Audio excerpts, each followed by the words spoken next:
Well, good morning, everyone, and welcome to another Bevington Group webinar.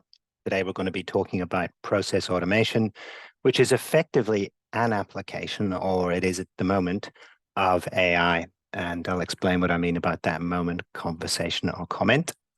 But I will start by acknowledging the traditional owners of the land from which I am broadcasting, the Wurundjeri people of the Kulin Nation, and pay my respects to their elders past, present, and emerging. Now, this particular webinar will go to 9 a.m. We do like to finish bang on time. Feel free to send us through any questions if you have them, and you'll be able to send them through to an email address as below, or you can put them in the questions, but the email address might be best because we usually run out of time to address too many questions. So as I said, we'll finish at 9, and we're going to be talking about automation. Now, to do so, we will cover some basics on process reengineering as well as process automation. This is not a full AI presentation. There are earlier webinars that cover that. And we will also address risk and its uses for risk, not just its uses for productivity today.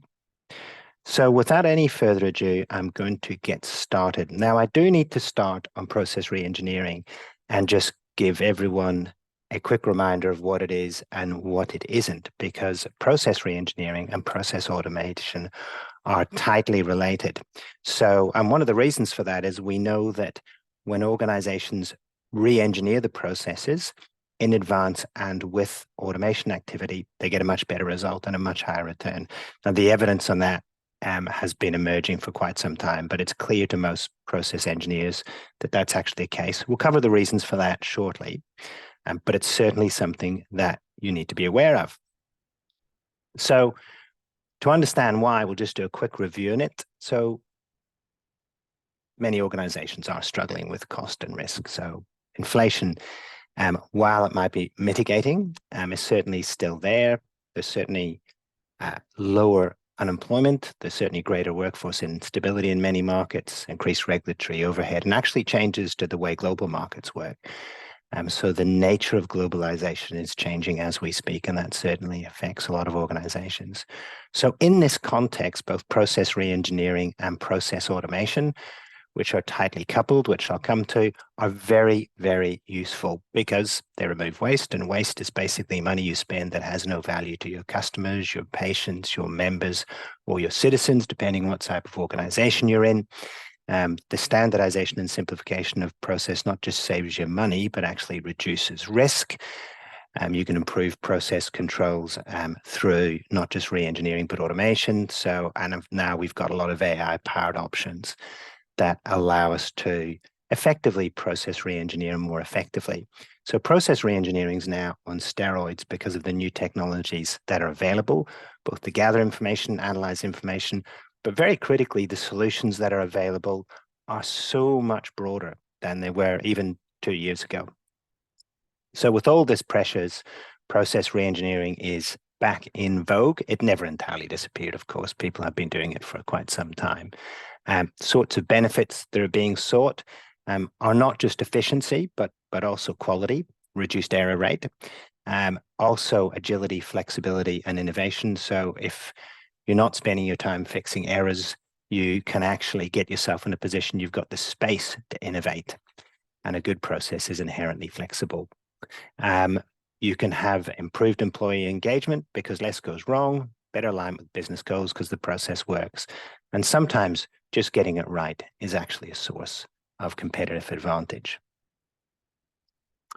So one of the important things to note about process reengineering, and it is particularly important to note so that we can take you through the reasons why it links to process automation, is that it's a step beyond, if not several steps beyond, process mapping.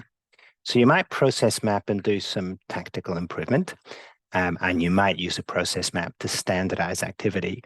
Process reengineering inherently starts with the assumption in mind you're going to be changing your process materially.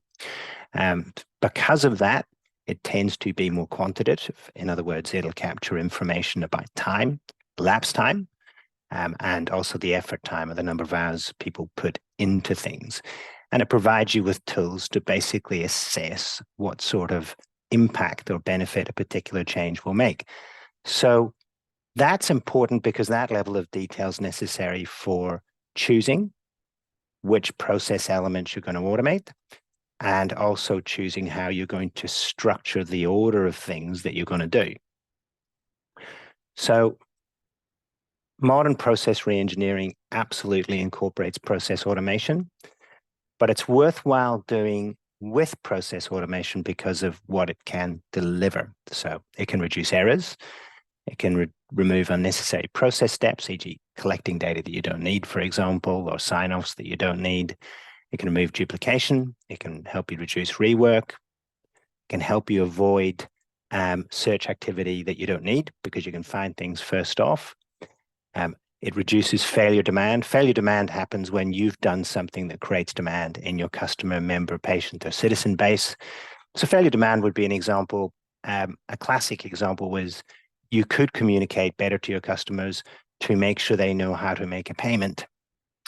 But that information is not appropriately on your website or not easy on your website, so someone gives you a call. And that's an example of failure demand. The actual demand appears in your contact center as customers call because it's difficult to use your online functionality or information is not available. It can reduce delays, and it can also reduce cost in the sense that it deals with issues like having the job done by the wrong role. So complex work routed to the newest staff member.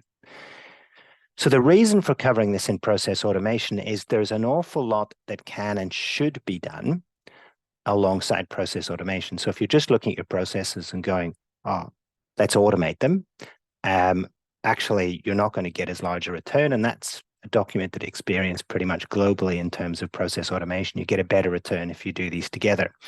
So you could, for example, automate a process step, but if it's duplicative, it's not necessary at all, you'd be better off spending your automation effort doing something that, for example, reduces errors. You won't know that until you go look at your processes properly and decide how to apply it, and you'll apply process automation with other disciplines. So the things that we used to know, the management disciplines that we used to know don't disappear because process reengineering has had these options to improve things for quite some time. But they become a tandem partner with process automation.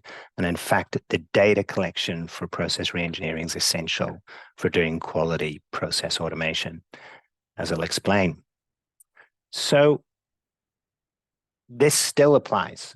So there are 8 classic lean wastes for those who are familiar with lean, and all of these wastes and more appear in the office. So we've taken an office context, and many of these can be addressed with AI as well as process reengineering. So as I've said, one of the fascinating things about AI is that it turbocharges things that we were doing before because we've got better options. So sorting and searching. So one form of waste is often looking for things that should be in a particular place. It could be information, it could be a form, it could be a piece of equipment. But if you're in the office and it is a piece of information, sorting and searching AI can help you with that. You can have search algorithms that help you with that. You can have underload or overload in terms of staff. Well, now there are rostering technologies that help you deal with those sorts of situations. You can have inappropriate prioritization. Now that can happen at a strategic level, and that's a human thing, but you can actually train effectively AI agents to help you prioritize tasks in a queue. And the list goes on. So pretty much at every one of these classic 14 office wastes are things that happen in our offices that cost money but add no value. There's an AI option to address this. But we're going to focus on process automation, but notwithstanding that, it's important to mention that all of those exist. And when you're considering where to apply AI, this is a great list to go to when thinking about how your process and practices can be improved using AI. And as I said, process automation incorporates AI. One more thing about process reengineering that's important to mention is process reengineering is a way to see problems, challenges, or opportunities in your organization that aren't just process related. So you may, for example, find that the processes fail because there's a training issue. Well, that's not strictly a process, it's actually a capability issue. You may find there are problems in your processes because there's a technology problem. Well, that's not strictly a process, but it's another part of your operating model. In other words, processes work by taking other parts of the organization's infrastructure and applying them to get a job done. So you see lots of other problems. So unsurprisingly, when you process re-engineer, you actually can change other parts of your operating model.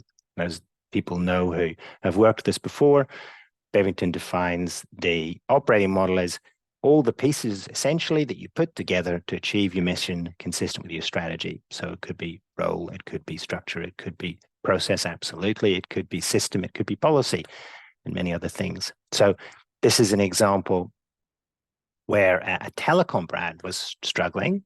They actually had a single queue. One of the things that you do in process re-engineering is consider whether a single queue is a good idea.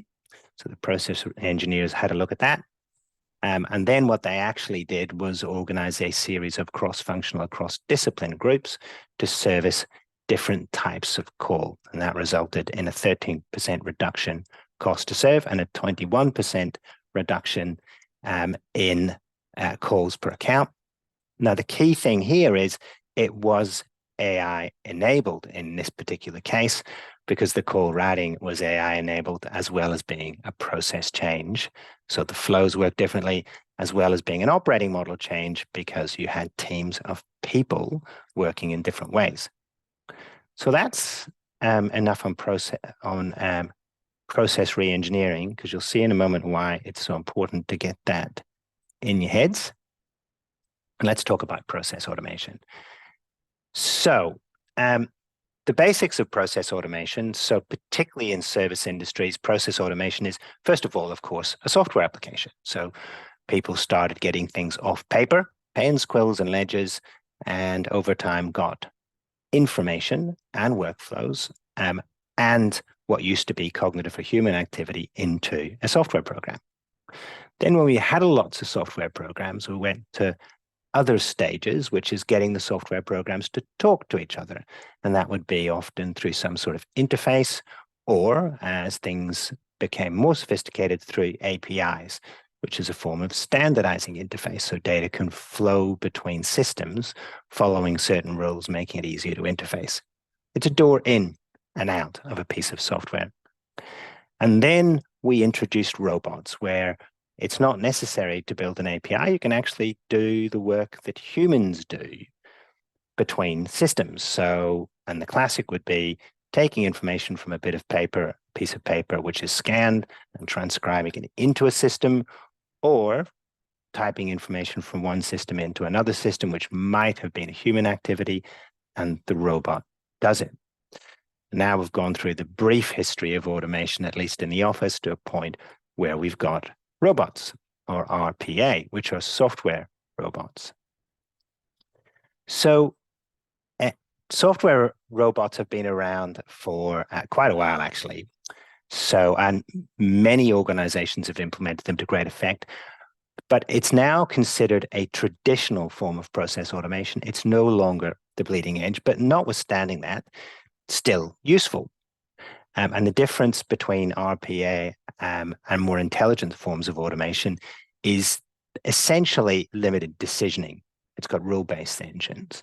And that's a simple definition, but there is a distinction. So typical targets for RPA are standardized, repetitive, mundane, or tedious tasks, as we say there. So it might be processing invoices and applications where there's a low degree of complexity, sending reminders to customers. There are some fraud detection algorithms you might apply, etc. So an example for invoice entry, so a robot can open and scan an email, download invoice attachments, read and copy key data from attachments because it's rules-based, and it ultimately frees off staff time. And of course, one of the big risk advantages here is the robot won't be tired, the robot won't be distracted, and the robot will most likely, there are situations where it doesn't be able to get it right most of the time. So That's RPA, and it has now been around for quite some time, let's say a decade. There are lots of suppliers for these sorts of robots. This is just a brief overview, and they're all changing quickly from RPA to the next generation, which we'll come to in a moment. So as we're going through the potted history to make sure everyone's up to speed with the language. So this is another case study. In this particular case, it's a retailer with a manual transactional billing process. It implemented a process and RPA response, and it implemented 280 bots with lots of benefits, $650,000 a year benefits in this case, and enjoyed a very, very big ROI. And these projects, when done well, do have larger ROIs, but not always. And that's because they do have a couple of challenges. And I'll just go back here. Sorry, my apologies. One of the significant challenges with RPA is that essentially, if an underlying system changes and you're connecting to that underlying system, it breaks a link with a robot, which is simply applying rules. It's not thinking in any sense.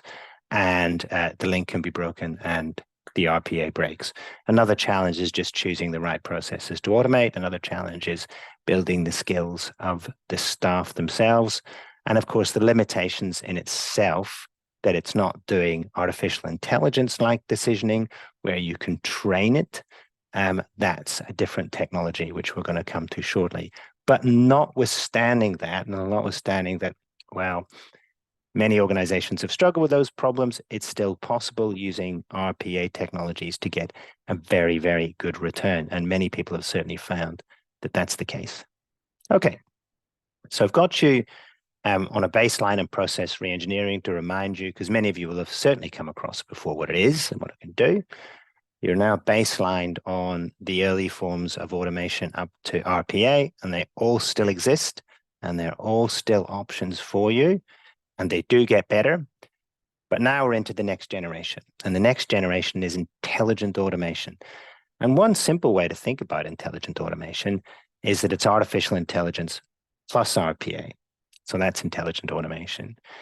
And this is where it gets particularly interesting, because in artificial intelligence context, you can train a robot, or when it's artificial intelligence, we tend to refer to them as agents, to make decisions, not in a human-like way. It's not what they do, but effectively to make decisions, particularly simple ones, and fit that into a process. So artificial intelligence plus RPA equals intelligent automation. So left-hand side, there's an example there in claims processing or application processing. This can apply for applications as well.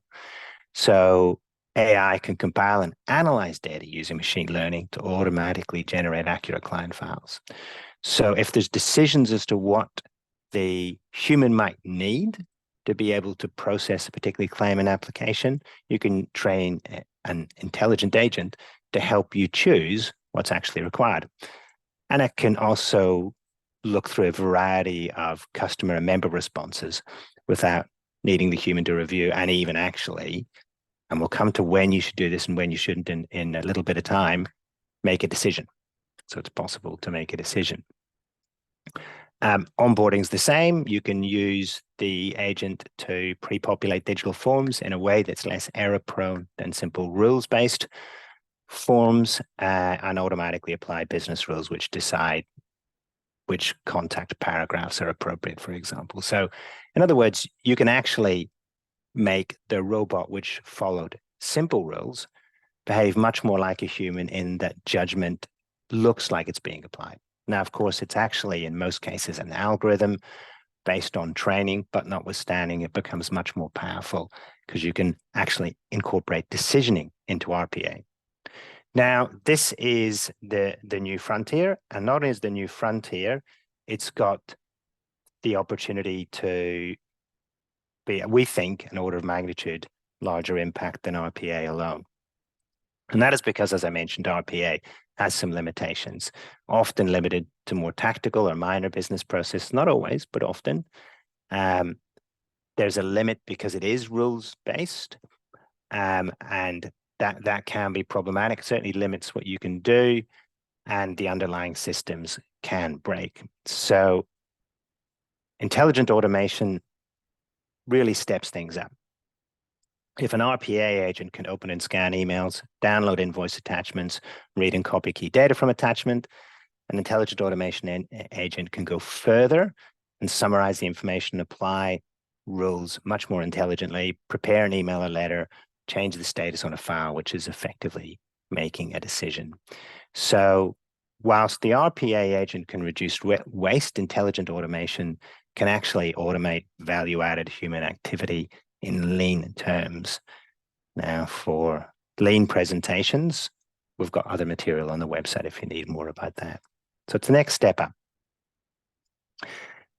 Now, there's more on this because, okay, you can think about intelligent automation in the context of a particular well-documented process flow. But intelligent automation's actually going to end up being much more dynamic than that.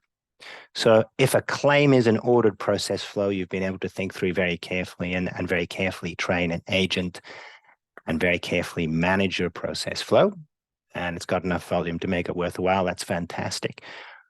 But with Microsoft Copilot and other such applications that are coming on the market, life gets actually even more interesting and dynamic. Now I think of our larger customers, at least 50% are either doing some sort of partnership with Microsoft to trial Copilot and or are planning to do so. So we'd be of the view that Copilot will become at least partially ubiquitous. So in spite of its very high cost, and it is expensive to implement relative to baseline, for example, Microsoft 365, it's going to end up in a lot of places. So why? I'll come back to this slide in a moment because I'll just talk about some of the things that Copilot's going to be able to do. So this is intelligent automation as well, but much more dynamic. So rather than thinking about, say, a claims or an application process where it's pretty well defined, Copilot in Word can write, edit, and summarize, and actually even create alongside you, literally a Copilot. Can help you while you're working on a presentation to design your presentation through natural language processing. It can actually analyze data and help you analyze data in Excel for you and extract it from other applications, which I'm going to show you in a few minutes' time. In Outlook, it can help synthesize and manage your inbox. In Teams, it can produce real-time summaries. In the Power Platform, this is the Power Automate, it'll help developers of all skill levels basically do what I was talking about in RPA and intelligent agents, but automate processes across the Microsoft platform.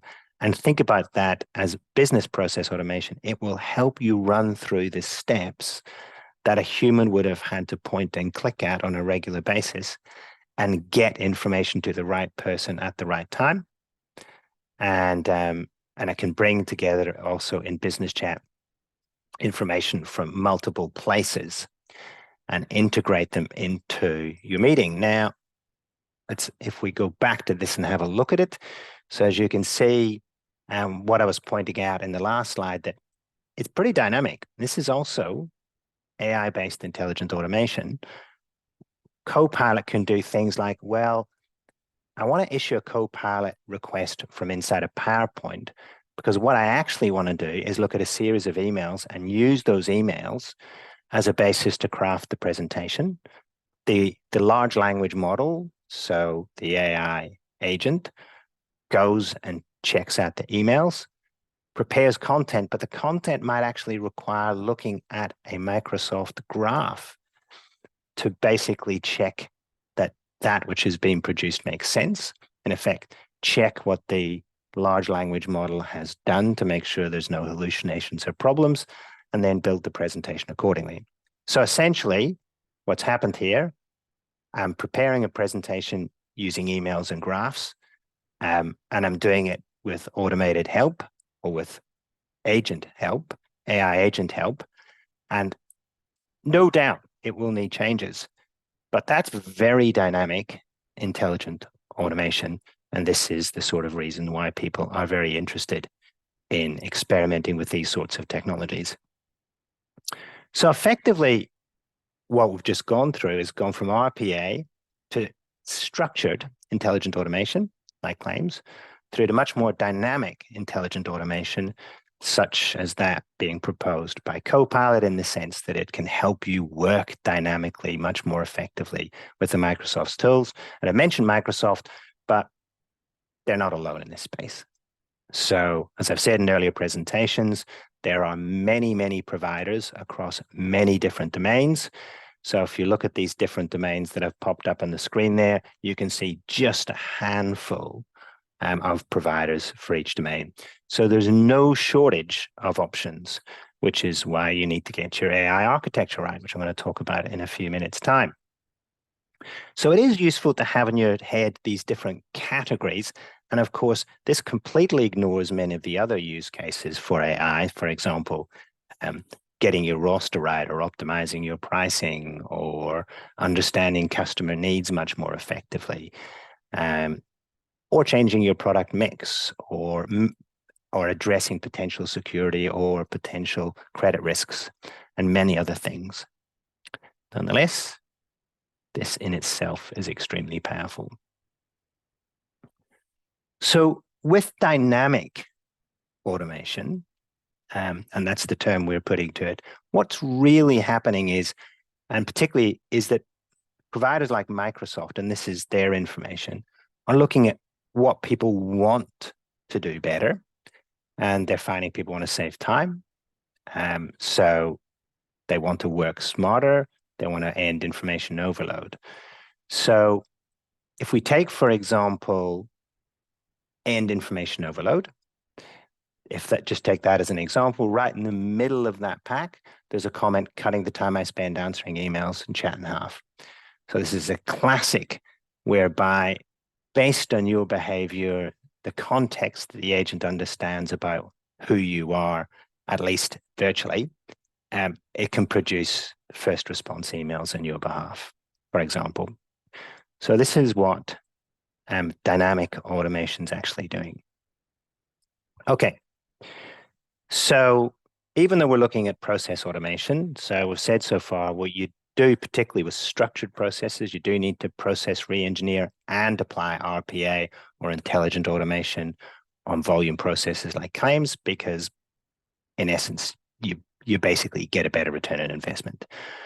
But there are also much more dynamic forms of artificial intelligence, such as Copilot, that are also worthwhile thinking about. But with these only being a small subset of what you can do with artificial intelligence, how do you think about artificial intelligence going forward within your organization? As I mentioned in a previous presentation, Amara's law probably applies, in that for many, there'll be an overestimation of what can happen in the short term, but an underestimation in the long term. Now, I'm a little bit tenuous about this, because some of the things that I'm seeing in the short term are pretty darn powerful, and Bevington does get out and about in this space a lot. So I'm not sure the overestimation is going to be too large. I think the underestimation of the long-term effect is very, very likely. But there's another presentation on why that happens. Okay, sensible approaches to AI. This is what we're telling our customers, and how we're working with customers in many places to get them started. So first of all, we think about AI architecture, which means, how do you remain safe when implementing AI? So if you're using dynamic AI, how do you make sure that you're not suffering from hallucinations, for example, that your staff are using the data appropriately? How do you make sure that overall, when using generative AI, for example, that you're not out there in the internet at large, typing in questions where the questions include confidential information and you're actually leaking confidential information, et cetera, and many other questions. And particularly with process automation, there are specific questions around what a human should do and what an agent should do. And that's particularly the case if there's a sensitive decision. So that will come to the ethics of AI. And there are all sorts of things to think about, but one of the biggies in process automation is, where does a human need to get involved, particularly if it's a high impact decision like whether an application is authorized, whether a claim is paid. Then you've got to determine where to deploy AI. And in our case, we talk about scenario planning, which helps you understand what could happen, value driver trees, knowing what's driving value for your organization and focusing on particular branches of the value driver tree. There's a previous presentation which incorporates this, so I'm not going to go into this in any great detail. And then that's getting the detail. Getting the detail is where the process reengineering piece comes into things, because you have to collect the information before you start re-engineering it.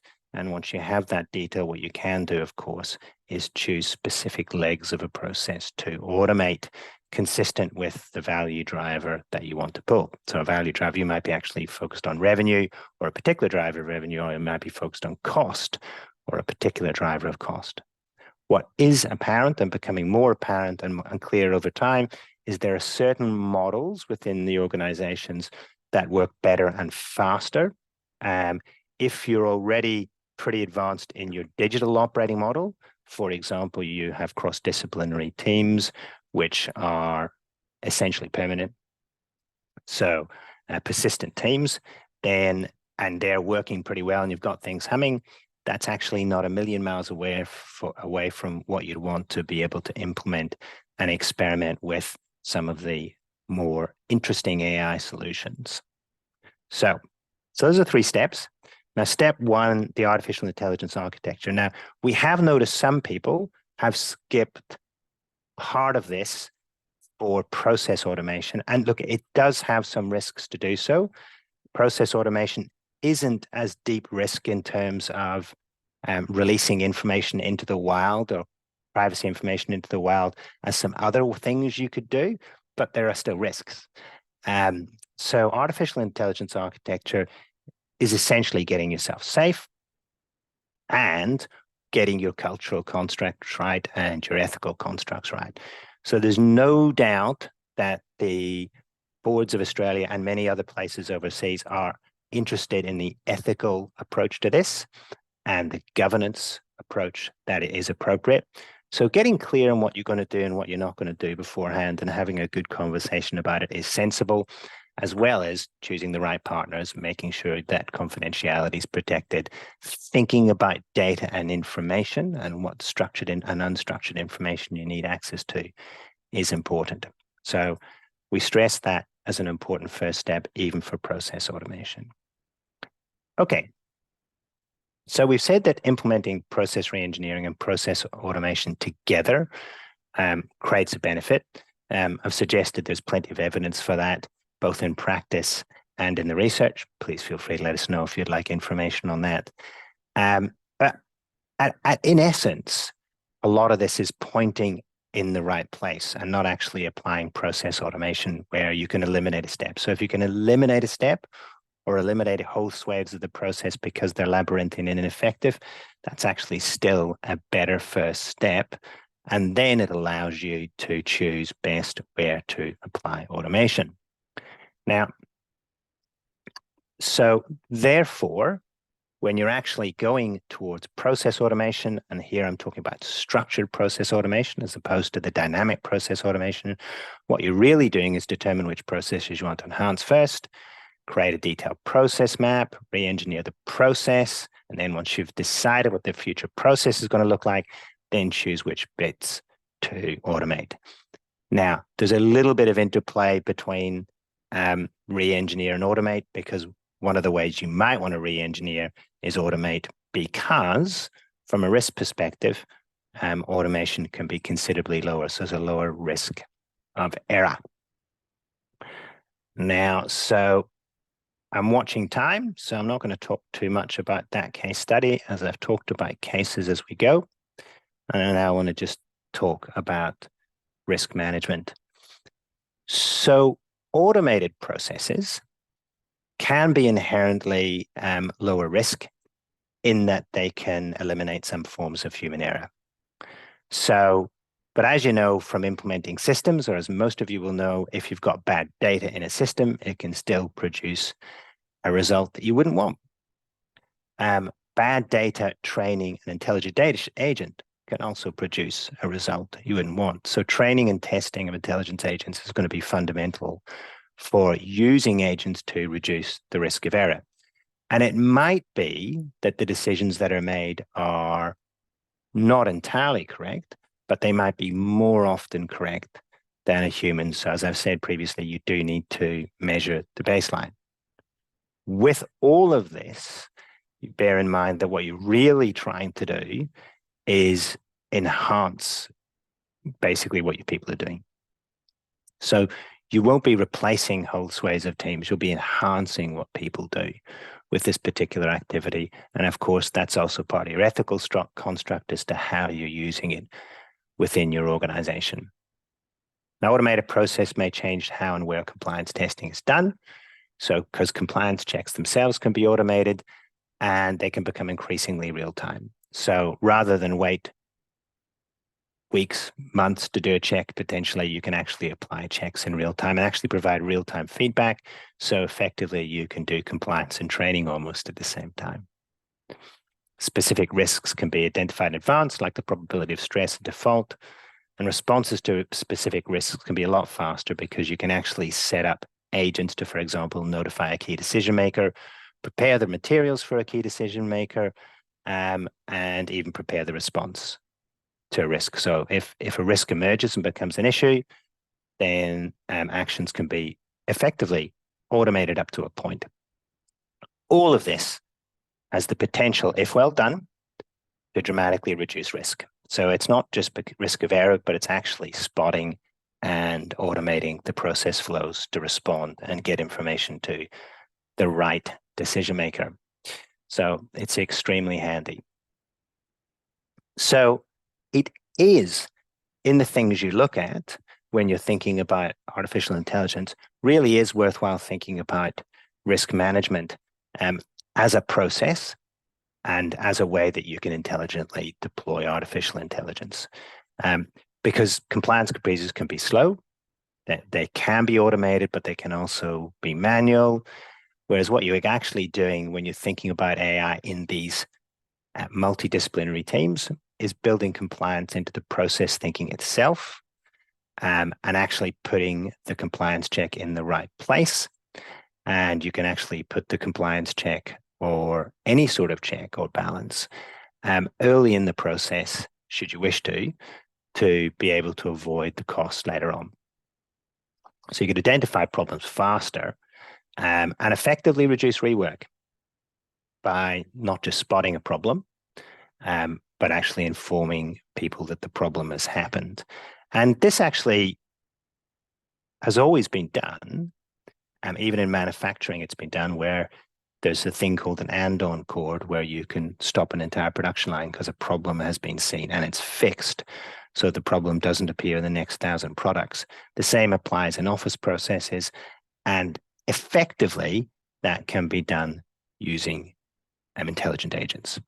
So IA.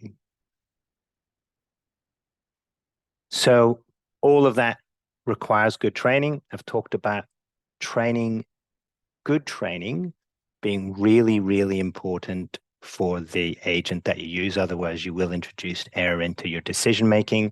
And I'm not talking about training the people here, but you will need to do a lot of that too. This is training the intelligent agent. So training the artificial intelligence piece of the RPA plus AI. And so there's got to be good data collection. There'll be data pre-processing. There'll be model selection, which, what are the different factors you've got to think about in terms of your available data. So your available data will actually help you determine what model to use. So when I say models here, there are actually different ways to solve a particular problem and different AI approaches to solve a particular problem. And then you validate and test. So training is important. Okay. So concluding remarks. So first of all, to do a very quick recap. So we've said in terms of what used to happen and what can still happen, process reengineering is still exceptionally important, and it's an important precursor to process automation because it solves problems in and of itself, and it helps you focus process automation, and you avoid problems like automating a process step that should just have been eliminated. As a simple example, and then the information in gathering processes allows you to figure out what to automate. We said that automation runs from implementing a system through to interfaces, through to APIs, through to robotic process automation, but the new frontier is intelligent automation, which is software robots that can do things, but the way RPA did, but can also make decisions. So, for example, application processing, onboarding, claims processing, etc. But that actually doing that requires really good training of the intelligent agent. So that becomes one of your key risks that need to be managed. Getting good at that as an organization is really important.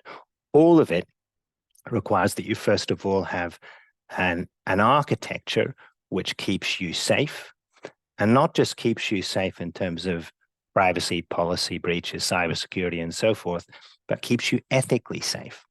So because intelligent automation allows effectively decision-making to happen, you need to be clear on what this means for you ethically and when does a human have to get involved. So if there's a high impact decision on a customer, citizen, member, or patient, it's important to figure out when you think a person needs to have looked at that particular decision. And that is also part of your, basically, that artificial intelligence architecture.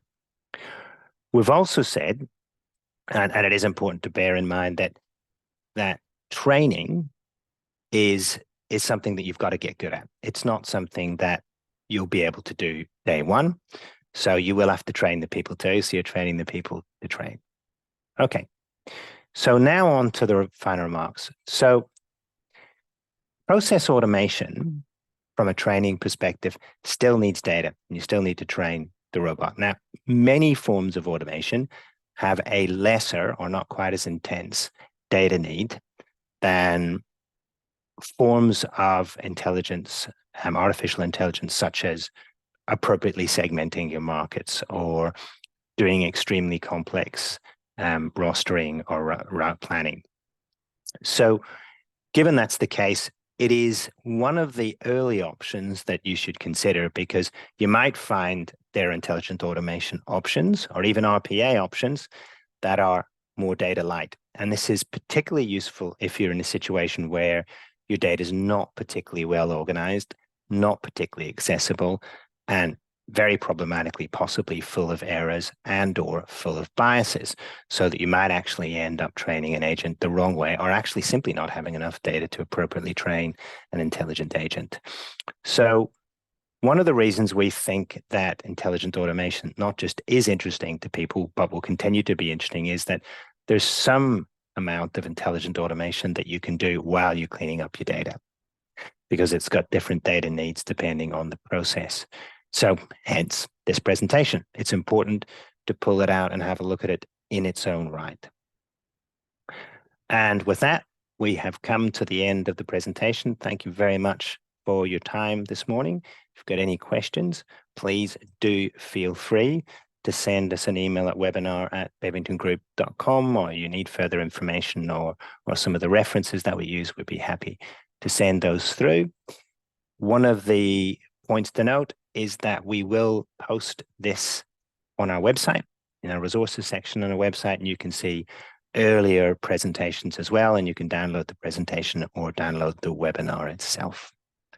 With that said, thank you very much for your time again, and enjoy the rest of your week.